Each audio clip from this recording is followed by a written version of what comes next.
Então, quando o preço do petróleo se elevou excessivamente, começou-se a pensar que a máquina pública ela era muito cara, os governos precisavam economizar recursos, né, para poder adquirir o petróleo ao preço de ouro, que foi determinado pela OPEP, a Organização dos Países Exportadores de Petróleo, que reuniu os países do Oriente, aqueles grandes prestadores de fornecedores, melhor dizendo, de petróleo, e elevaram os preços, né, exageradamente, o que fez com que a administração pública tivesse grandes problemas, passasse a arrecadar, porque as economias entraram em colapso praticamente, e isso levou também à concepção de que era necessário racionalizar o funcionamento da máquina pública para que ela começasse a trabalhar mais com menos, gastando menos. Então, que houvesse uma economicidade, que houvesse um custo menor da máquina pública.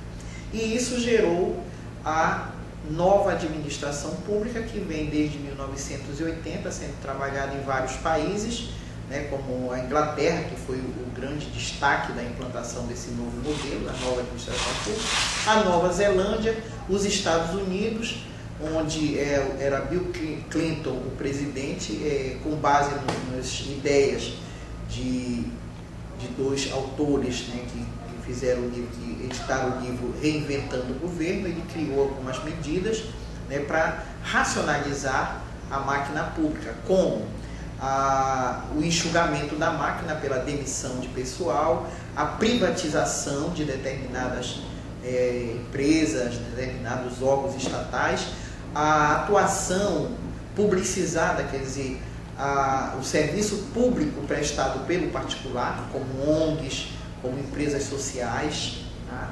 Então isso tudo veio no bojo dessa reforma, mas o foco principal dessa reforma era a questão do cidadão, foco no cidadão, prestar serviço de qualidade com baixo custo, atendendo às demandas sociais, tornar os gestores públicos em gerentes, transformá-los em gerentes, onde eles pudessem se responsabilizar pelos resultados das ações públicas, né? E a implantação do que se chama de accountability, ou seja, a responsabilidade de prestar contas para você e para a sociedade de maneira geral.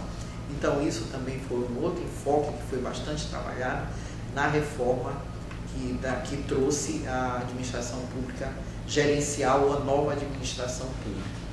No Brasil, esse modelo de administração pública, ele só começou a ser trabalhado no governo do Fernando Henrique Cardoso, que entrou na agenda governamental em 1995, entrou na agenda governamental e foi nomeado ministro da reforma do Estado, o senhor Luiz Carlos Prestes Pereira, foi ministro, e que trabalhou essa ideia, inclusive elaborando um projeto de lei que foi depois sancionado, quer dizer, não, projeto de lei não, uma emenda constitucional, né, foi transformado depois em emenda constitucional, e que fez significativas mudanças na administração pública.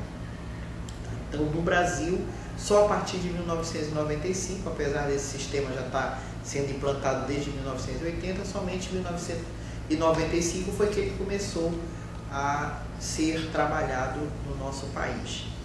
É claro que um sistema global, né, porque isso foi um movimento global, um sistema global precisa de ajuste, né, precisa de customização, como a gente chama, no momento em que é necessário considerar as peculiaridades do local. A administração pública, ela tem um viés político, né? Precisa considerar os interesses internos, os interesses externos, então entra a questão política.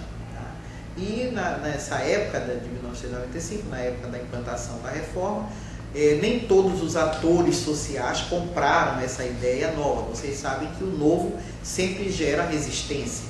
Então, ela foi implantada em alguns aspectos, ela foi implantada parcialmente, não foi implantada na totalidade.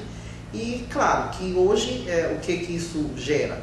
Nós temos o sistema burocrático mantido fortemente, né, fortemente ainda, e em alguns órgãos o sistema da nova administração, o sistema gerencial também funcionando.